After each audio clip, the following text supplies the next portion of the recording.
Let's make this fleeting moment last forever. So tell me what you're waiting We're Mike and Betsy. Over the past year, we quit our jobs, sold everything, and bought a sailboat to explore the world with our 15-year-old daughter, Ellie. Our 44-foot sailboat named Rogue Fun is our floating home. Last time, we got a lot of boat work done, put Rogue Fun back in the water, and finally left St. Augustine. Join us this time as we make it as far south as Melbourne Beach, discover a hard-to-reach leak, and experience our worst storm yet.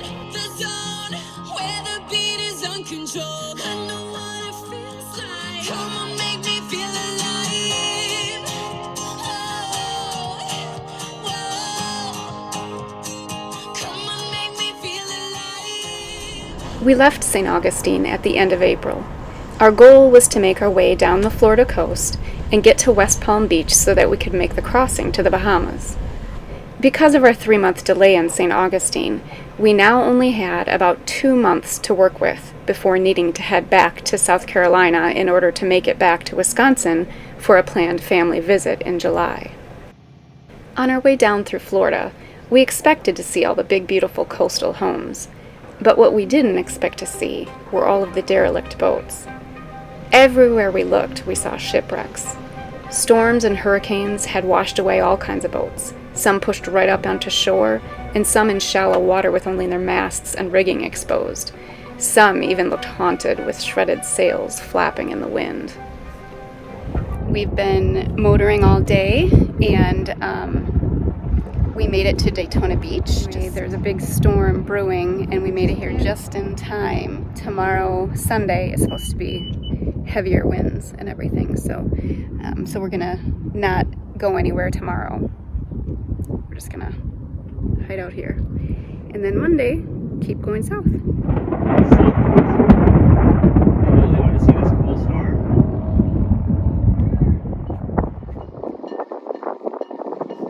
One good light hold. After the storms passed in Daytona Beach, we continued our way south. There were lots of bridges between Daytona Beach and Titusville. This bridge even had beautiful tiled art of dolphins and manatees at the base of each column. We're getting a lot more comfortable passing under bridges now.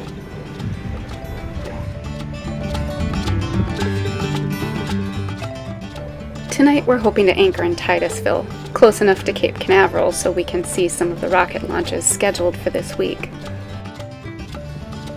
The bottom is starting to get sandier, and we're seeing more beaches alongside the waterway. We're also starting to see these cool neighborhood developments with canals going up and down like streets. Soon we entered Mosquito Lagoon. It looks like it would be a nice wide open space to put up our sails since it's so nice and windy, but looks can be deceiving. The ICW is dredged to 12 feet, but once you leave the waterway, the depth of the water here is less than 6 feet as far as the eye can see, and the draft of our boat is only 6 feet. The great thing about all this shallow water, though, is that it's perfect for sighting manatees. We kept our eyes peeled all the time for the telltale footprint shape in the water, but they always seemed to disappear before you even realized you saw one. Haulover Canal is supposed to be an excellent place to spot manatees this time of year. We got a good view of them in the back of this lagoon. I was surprised at how large manatees are. They're about 9 to 10 feet long and weigh between 1,000 and 3,500 pounds. And they're surprisingly agile. They can swim vertically, upside down, barrel roll, and even do somersaults. Ellie sat out on the deck hoping to spot anything. We weren't disappointed to sight a few dolphins.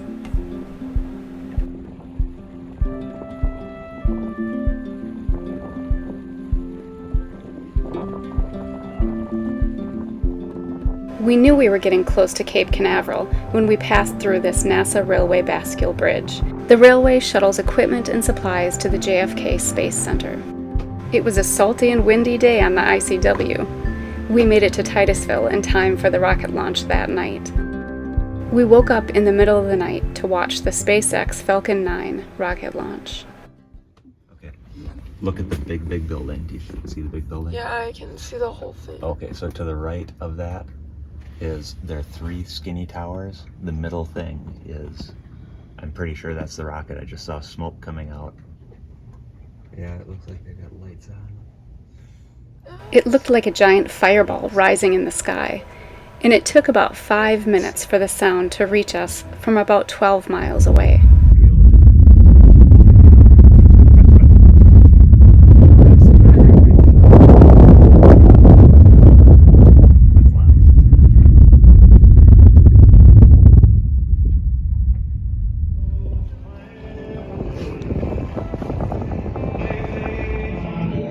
We're in Titusville, and our engine has been stalling, so we have yet another delay.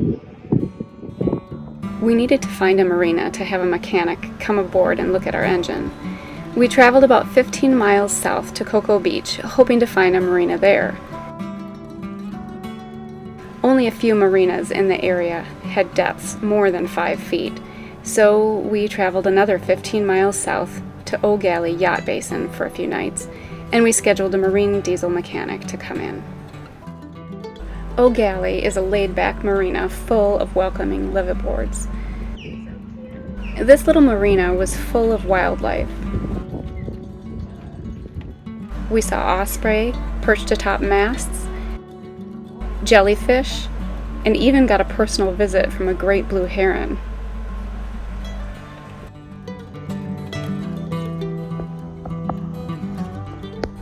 After a visit from a mechanic, we learned that we needed to wait on a part. We figured we would move a little farther south again. So we left the marina and made the short 5-mile trip to Melbourne Beach.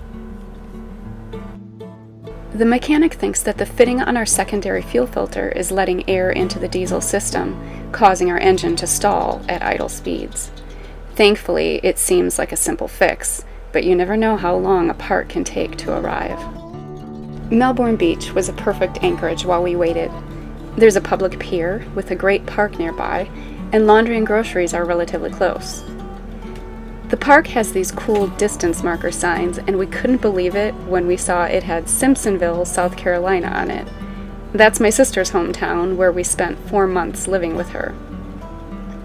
We've been so fortunate to find such great anchorages, and we feel right at home here. It's a laundry day. And we got our cart of laundry, and Mike is carrying a big backpack full of laundry.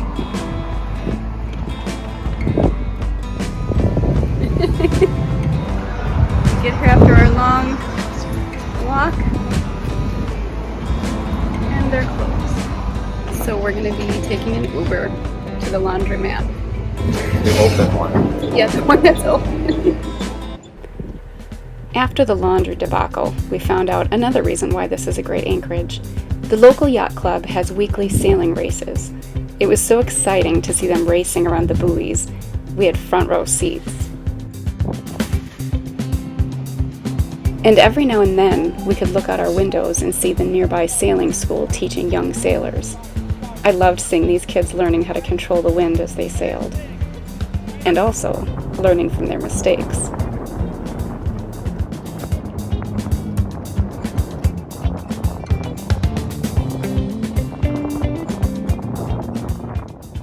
Well, it seems to be taking longer than expected for our engine part to arrive. Surprise, surprise.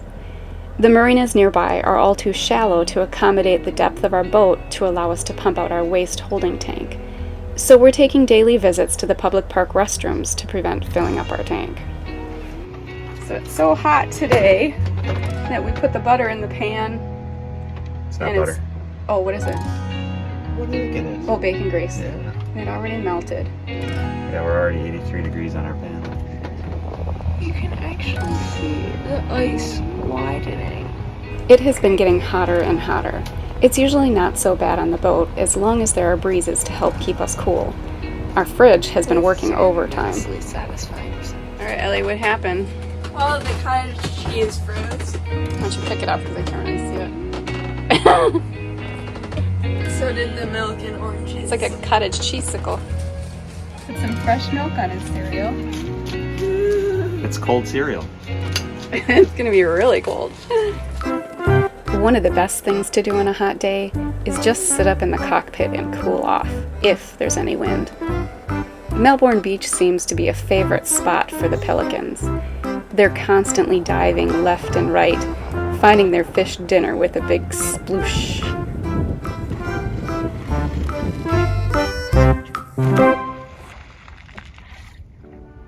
Brief storms seem to blow through in the afternoons, but sometimes the wind and waves combine to make a bumpy ride. We're thankful that Rogue Fun is so heavy, where we don't feel it much when it gets rough. Not like this boat.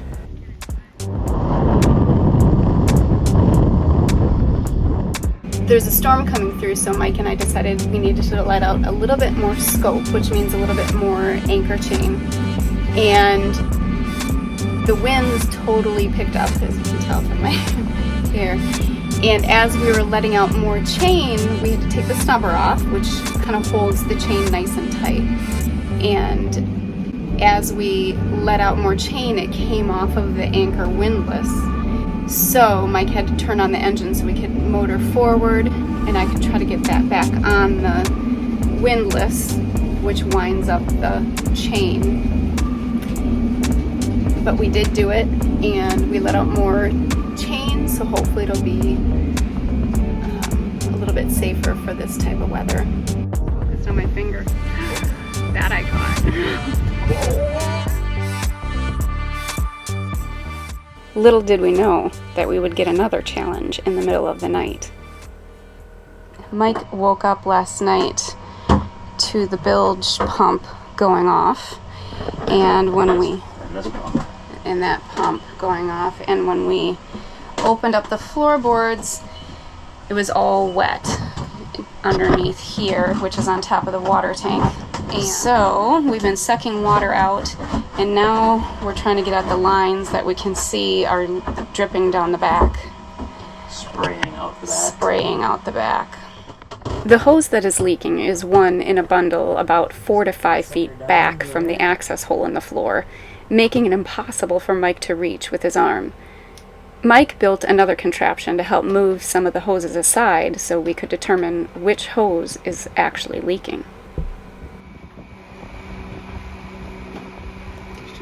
So what do you think? So I think they've been sitting here like this. I think over time, the hose with the movement of the boat and such, it may have cut into there. We're gonna turn on the water. It's gonna be a scary sound. Okay, stop. No, turn it on again. Okay. Okay, off. I can hear.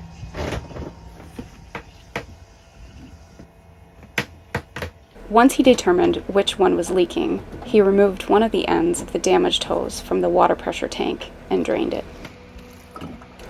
The more challenging task was removing the other end of the hose from the T-fitting with one hand, since he could only fit one arm down inside. Next step is to measure the hose and go find a replacement. Mike cut a small section of hose to take along with us. 11.5 millimeters. There was a hardware store on the other side of town, so we took a dinghy ride over to another park that had a place we could tie up and walk the mile in. Oh, this is so cool. This park had a bunch of mangroves along the water. It was a long, hot walk, and the air conditioning in the store was such a relief.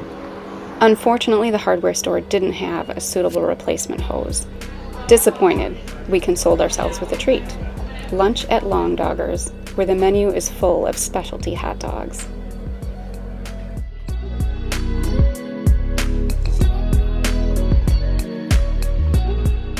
That afternoon, Mike took the 1.5-mile dinghy ride across the bay and then walked the 5-mile round trip to the closest West Marine in search of a replacement hose and a few hose clamps. Just fed a 6-foot hose down this hole And Mike has it from the other end down there.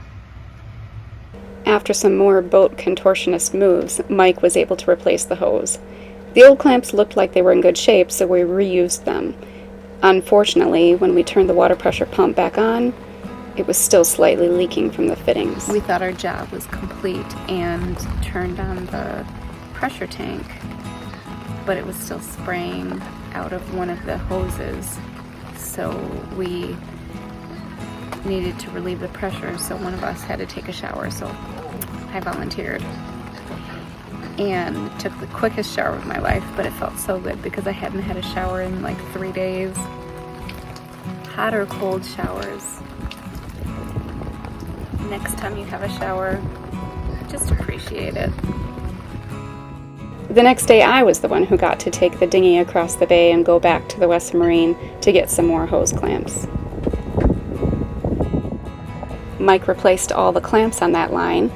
We turned the water pressure back on, crossed our fingers, and no leaking. Because we can't get into a marina, we really have to conserve our water so we don't run out. Thankfully, the park nearby has a water bottle filler, so now on our daily dinghy ride to the park, we fill up 5 juice bottles and empty them into our tanks.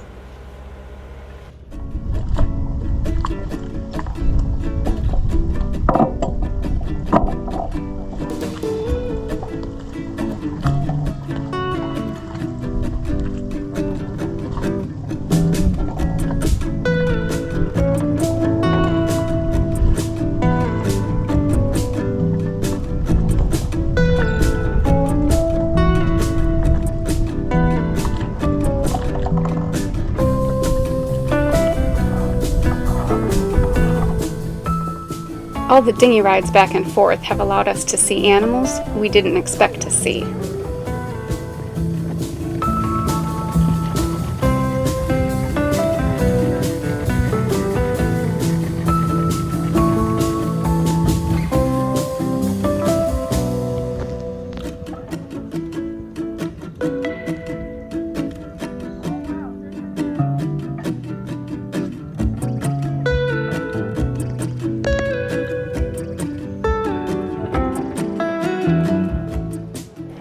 Now, whenever it rains, we fill up buckets with rainwater and even take a shower in the rain.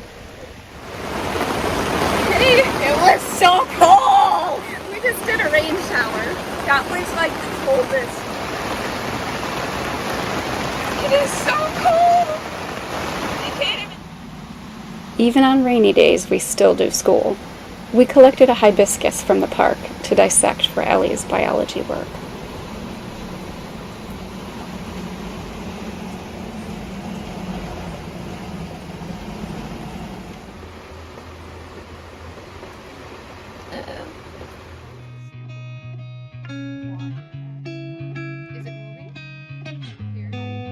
After this particular rainstorm, we saw the most beautiful, complete rainbow.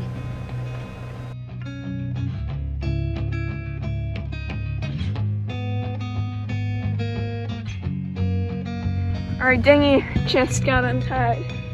I'm not entirely sure how it happened, but I must not have tied the dinghy on the cleat completely, and it came loose and was quickly floating away with the current. Go, go, go, go, go! Mike jumped in with a loose life jacket and swam after it. After a few harrowing minutes, he thankfully caught up with it.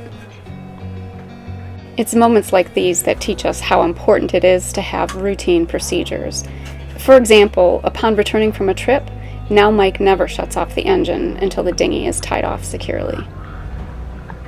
Soon after, I heard something strange out by the dinghy. When I came up to the cockpit, I found dolphins playing near it. Dolphins are playing with their dinghy. Or at least they were. I think they're done. I think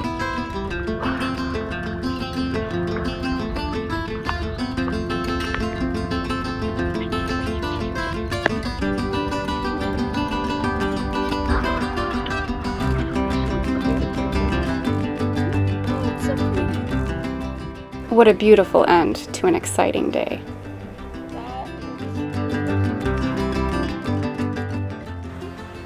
Our engine part finally arrived and was installed. We went on a quick trial run, and we were shocked to find that we couldn't get our boat up to normal speed.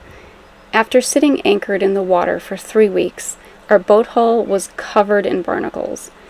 Little did we know, Melbourne Beach is located in an area far away from ocean inlets, so the water is shallow, nutrient-rich, and warm. And that's exactly how barnacles thrive. We moved to a more protected anchorage and hired some divers from a marine detailing service to come out and clean the hull. You could hear them scraping away.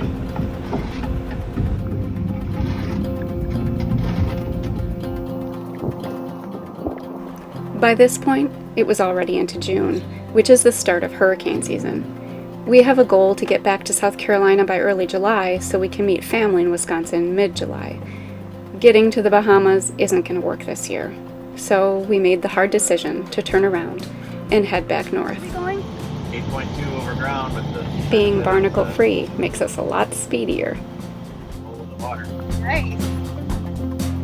We're finally at a big area where we really could sail and put the sails up, but of course now the wind speed is anywhere from 0 to 2, which makes it kind of tricky to put sails up. We made good time and stayed overnight on a mooring ball in Titusville, where we could fill up with water and pump out. Finally.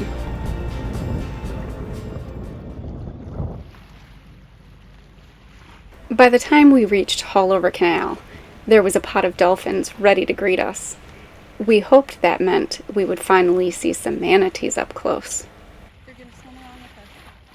Last time we came down this canal, we saw a bunch of manatees, so we're all poised and ready on the bow of the boat, and there's not a single one to be found now.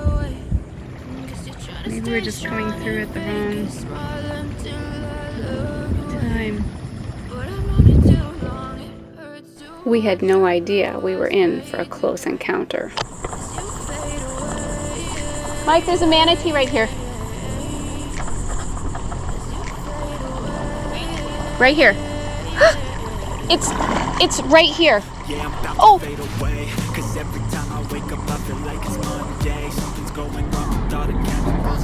Probably going for slow. Yeah. Oh. Manatees are slow-moving and need to come to the surface to breathe air, and unfortunately collisions between manatees and boats are pretty common. They're more likely to be injured by fast-moving power boats, so it's important for all boaters to pay attention to the posted speed zones. By the time we reached Daytona Beach, there was a huge storm brewing. It came upon us quickly with heavy rain and high winds. The alarm going off in the background is our anchor alarm, warning us that we might be dragging. We were anchored relatively close to this sign, and it appeared bigger every few minutes. Mike had the engine warmed up and running, just in case we came too close to it. We heard a deafening crack of thunder, and before we knew it, this houseboat was floating past. We saw the owners of the houseboat leave quickly in their dinghy and go to shore. And the sailboat to the south of us was directly in their path. We held our breath as it moved closer and closer.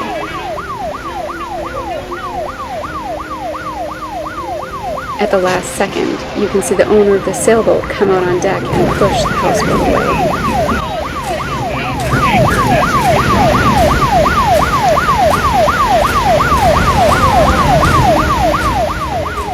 Meanwhile, we were dragging closer and closer to this sign, and we were hoping the storm would die out before we got too close. The houseboat floated away, under the bridge toward the Marina on the other side. Mike tried to radio the Marina to warn them, but he wasn't able to get through. The sign was looming ever closer, but thankfully the radar showed that the storm was almost over.